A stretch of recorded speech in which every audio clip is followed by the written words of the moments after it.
అంటే మాజీ పీసీసీ ఉన్నారు ఆయన.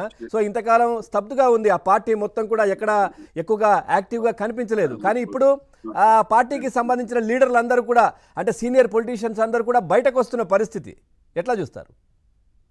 ఖచ్చితంగా మీరన్నట్లుగా ఇప్పుడు వైఎస్ఆర్సీపీలో ఉన్న వాళ్ళంతా కాంగ్రెస్ నేతలే కాబట్టి కాంగ్రెస్ నేతలు అక్కడ ఇమ్మడలేక, అంటే ఇప్పుడు వేరే ఆల్టర్నేటివ్ లేకనే అక్కడ ఉన్నారు కాబట్టి ఇప్పుడు ఒక విండో ఆల్టర్నేటివ్ ఉంది కాబట్టి కాంగ్రెస్ పార్టీ మళ్ళీ అధికారంలోకి వస్తుందన్న ఒక ఆశ, తర్వాత ఒక ఇది ఉంది కాబట్టి ఇప్పుడు ఖచ్చితంగా అందరూ కూడా నేతలు వచ్చే అవకాశం ఉంది.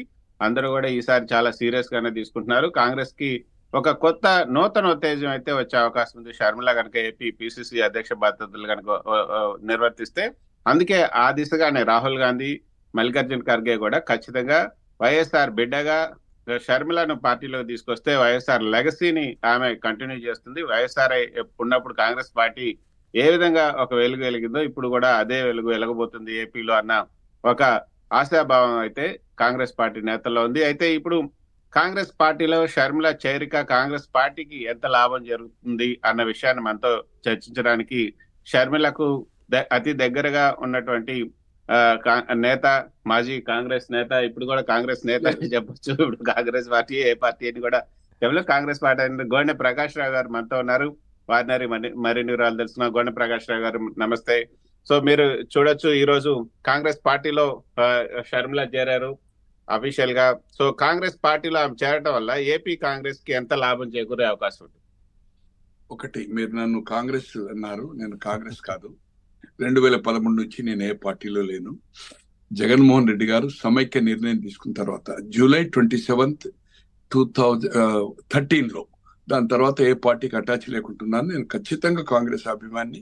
అలాగే రాజశేఖర రెడ్డి గారి కుటుంబానికి భగవంతుడు, తల్లిదండ్రులు, తర్వాత రాజశేఖర రెడ్డి కేవీపీ అన్నాను. అలాగే నాకు షర్మిలమ్మ, నాకు ఒక బిడ్డ అనుకోండి, తర్వాత ఏదైతే ఉందో చెల్లి అనుకోండి, కోడలు అనుకోండి, ఏదైనా కానీ నేను ఆమెతో రెగ్యులర్ గా టచ్ గా ఉన్నాను. అనిల్ అన్నతో కూడా టచ్ గా ఉన్నాను. ఈ రోజు నేను అనుకోకుండా వేరే పని మీద వచ్చినప్పుడు రాత్రి ఎయిర్పోర్ట్ లో నేను ఇండిగో దిగాను, వాళ్ళు విజయవాడకి వెళ్ళి ఎయిర్ ఇండియాలో దిగారు. ఈ కార్యక్రమం ఉంది, నన్ను ఉండమంటే ఉండాను, వేరే కార్యక్రమాలు ఉండే, అందుకోసం నేను ఏఎస్ ఆఫీసులో కూడా అటెండ్ అయ్యాను. సో ఖచ్చితంగా షర్మిలి గారిది ఏదైతే ఉందో ఎఫెక్ట్, లాట్ ఆఫ్ ఎఫెక్ట్ ఉంటుంది. ఆమె ఒక ఆంధ్రనే కాదు, తెలంగాణ ప్రాంతంలో కాదు, కర్ణాటక కానీ కేరళ కానీ షర్మిలమ్మ గారు ఒక రాజశేఖర రెడ్డి బిడ్డగా లెగసీ కాక, అనిల్ అనేవాడు ప్రపంచంలో నెంబర్ ఆఫ్ కంట్రీస్ అయితే మత ప్రచారకుడుగా పోతా ఉన్నాడు. ఆమె ఒక ఈ రోజు అనౌన్స్ చేసే వరకు నాకు తెలియదు, ఆమె గాయమైంది. మణిపూర్ లో ఏదైతుందో క్రిస్టియన్స్ మీద చర్చిలు కానీ కొన్ని వేల మంది, అదేంది సెక్యులర్ పార్టీ కనుక నేను చేరుతున్నాను. ఇది తెలంగాణలో చేరడానికి సిద్ధమైండే, కానీ రేవంత్ రెడ్డి గారు ఏదైతుందో వాళ్ళకు ఉండే ఏ ప్రాబ్లమ్స్, వాళ్ళకు ఉండే గ్రౌండ్ రిపోర్టా, తర్వాత ఆమె వల్ల ఎలాగైతే 18లో చంద్రబాబుతో కలవడం వల్ల కేసీఆర్ లాభం చేసుకున్నాడో ఆ లాభం జరుగుతుందని ఆయన రిపోర్ట్ ఇచ్చాడు. హైకమాండ్ కన్విన్స్ అయ్యాది, కానీ ఆమె పార్టీ మెర్జ్ కాకుండా కూడా పోటీ చేయకుండా తప్పుకున్నది. ఎంత ఎఫెక్ట్ అయింది అనేది ఆమె ఏం చెప్పేదా, ఆమె సంబంధం నాకు అవసరం లేదు. నా వ్యక్తిగతంగా మాత్రం ఖచ్చితంగా కొంత 1%, 2% కాంగ్రెస్ కి లాభం మాత్రం జరిగింది. అనిల్ గారు కూడా నాకు తెలిసినంత వరకు లాట్ ఆఫ్ అంటే కొన్ని వందల మంది మత ప్రచారక వాళ్ళు ఉంటారు కదా, వాళ్ళకి చెప్పి మీరు కాంగ్రెస్ కు సపోర్ట్ చేయండి అని అంటే, నేను తిరిగిన ప్రాంతంలో కొన్ని జాగాల్లో నా వ్యక్తిగత కారణాలతో నేను కాంగ్రెస్ అభ్యర్థులు కూడా 2-3కి వ్యతిరేకం చేస్తే కూడా వాళ్ళని కొందరు కాంటాక్ట్ అయినప్పుడు మాకు అనిల్ చెప్పాడు, తో మేము కాంగ్రెస్ కు మేము మా అండర్ గ్రౌండ్ గా మేము ప్రచారం చేస్తున్నాం చెప్పి. ఇప్పుడు ఏపీలో కూడా అనిల్ ప్రభావం ఎక్కువ ఉంటుందా? ఈ రోజు ఆయన ఎప్పుడైతే డాస్ మీద వచ్చాడో కూర్చున్నాడో, నేను ఇమీడియట్ గా చెప్పాను, మన కృష్ణారావు గారు కూడా ఇప్పుడే చెప్పాను, నేను మెసేజ్ పెట్టి కృష్ణారావు గారు కానీ ఇట్లు టీవీ కానీ పేపర్ కానీ ఇంటర్వ్యూ చేసేది ఉంటే మీరు కానీ షర్మిల్ గారు ఇవ్వాలి, నువ్వు ఎలక్షన్ లో డైరెక్ట్ రావాలా. ఇంతకుముందు ఫస్ట్ లో వాళ్ళు పార్టీ వాళ్ళ బావకు వ్యతిరేకంగా ఇప్పుడు ప్రచారం పక్క ప్రచారం అయితే మా ఇద్దరికి కన్ఫ్రంటేషన్ అయింది.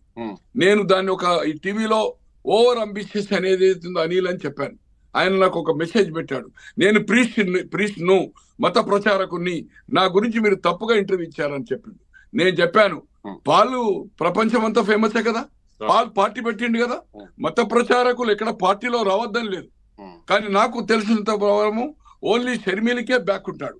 కానీ రేపు రాబోయే రోజుల్లో అతను వెరీ వెరీ పాపులర్. అంటే రాజశేఖర రెడ్డి గారు 2004లో కానీ 2009లో కానీ ఈవెన్ తెలంగాణ ప్రాంతంలో కానీ జయసుధను క్యాండిడేట్ చేసిందే తను. ఇప్పుడు షర్మిల చేరటం వల్ల